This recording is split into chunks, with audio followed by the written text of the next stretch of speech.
Guys, welcome back to my YouTube channel. ಇವತ್ತು ನಾನು super ಆಗಿರುವ ಚಿಲ್ಲಿ ಚಿಕನ್ ರೆಸಿಪಿನ ಮಾಡಿದ್ದೀನಿ.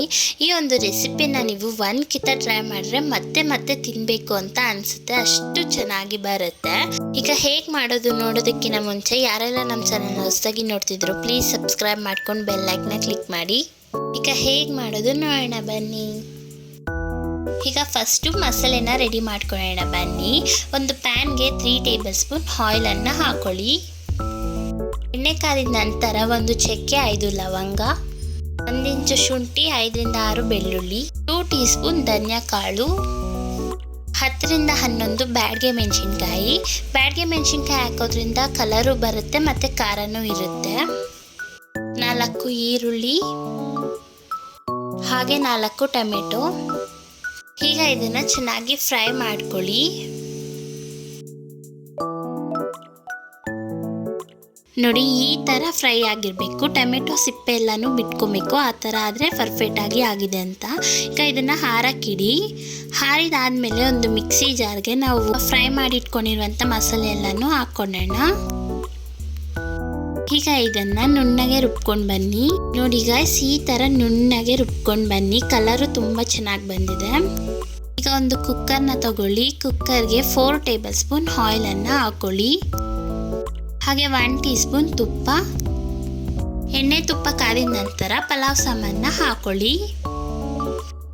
ಈಗ ಸಣ್ಣದಾಗಿ ಹಚ್ಚಿಟ್ಕೊಂಡಿರುವಂಥ 4 ಈರುಳ್ಳಿನ ಹಾಕ್ಕೊಂಡು ಫ್ರೈ ಮಾಡ್ಕೊಳ್ಳಿ.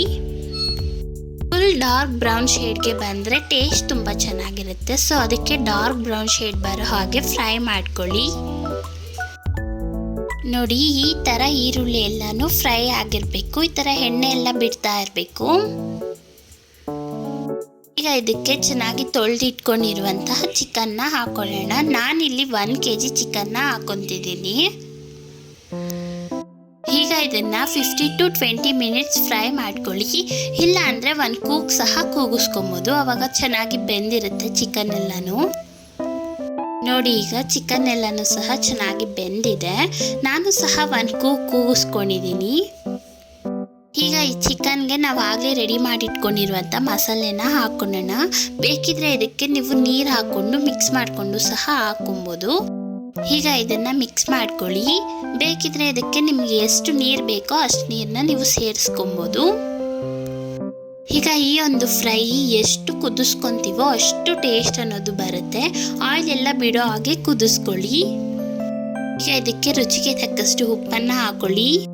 ಈಗ ನೋಡಿ, ಈ ಥರ ಕುದೀತಾ ಇರಬೇಕು. ಎಣ್ಣೆ ಎಲ್ಲನೂ ಬಿಡ್ತಾ ಇರುತ್ತೆ. ಆಗ ಎಷ್ಟು ಸಖತ್ತಾಗಿದೆ ಅಂದರೆ ಈ ಒಂದು ಫ್ರೈ ಮಾತ್ರ ತುಂಬಾ ಚೆನ್ನಾಗಿದೆ. ನೀವು ಒಂದ್ಕಿತ ಟ್ರೈ ಮಾಡಿದ್ರೆ ತುಂಬಾ ಇಷ್ಟಪಟ್ಟು ತಿಂತೀರಾ. ಹಾಗೆ ಈ ಒಂದು ರೆಸಿಪಿಯಲ್ಲಿ ಇನ್ನೊಂದು ಸ್ಪೆಷಲ್ ಇದೆ. ಅದು ಏನಂದರೆ, ನಾವು ಈ ಒಂದು ಅಡುಗೆಗೆ ನಾವು ಮಸಾಲ ಪೌಡರ್ಸ್ನ ಯೂಸ್ ಮಾಡೇ ಇಲ್ಲ. ಆದ್ದರಿಂದ ನಾವು ದೊಡ್ಡವ್ರಿಗಾಗಲಿ ಇಲ್ಲ ಚಿಕ್ಕ ಮಕ್ಳಿಗಾಗಲಿ ಈಸಿಯಾಗಿ ಕೊಡ್ಬೋದು. ಯಾಕಂದರೆ ಅವ್ರಿಗೆ ಹೊಟ್ಟೆ ಉರಿ, ಹೊಟ್ಟೆ ಪ್ರಾಬ್ಲಮ್ ಏನು ಬರಲ್ವಲ್ಲ. ಸೊ ಅದಕ್ಕೆ ಟೇಸ್ಟ್ ಮಾತ್ರ ಸೂಪರ್ ಆಗಿರುತ್ತೆ. ನೀವು ಒಂದ್ಕಿತ ಟ್ರೈ ಮಾಡಿ ಗಾಯ್ಸ್. ಟೇಸ್ಟ್ ಹೇಗಿತ್ತು ಅಂತ ಕಮೆಂಟಲ್ಲಿ ತಿಳಿಸಿ. ಇದೇ ರೀತಿ ಟೇಸ್ಟಿ ಆ್ಯಂಡ್ ಈಸಿ ರೆಸಿಪಿ ಬೇಕಿದ್ರೆ ನಮ್ಮ ಚಾನಲ್ನ ಸಬ್ಸ್ಕ್ರೈಬ್ ಮಾಡ್ಕೊಳ್ಳಿ. ಈ ಒಂದು ವಿಡಿಯೋ ಇಷ್ಟ ಆಗಿದ್ರೆ ಲೈಕ್ ಮಾಡಿ, ಹಾಗೆ ನಮ್ಮ ಚಾನಲ್ನ ಸಬ್ಸ್ಕ್ರೈಬ್ ಮಾಡ್ಕೊಳ್ಳಿ. Thank you for watching.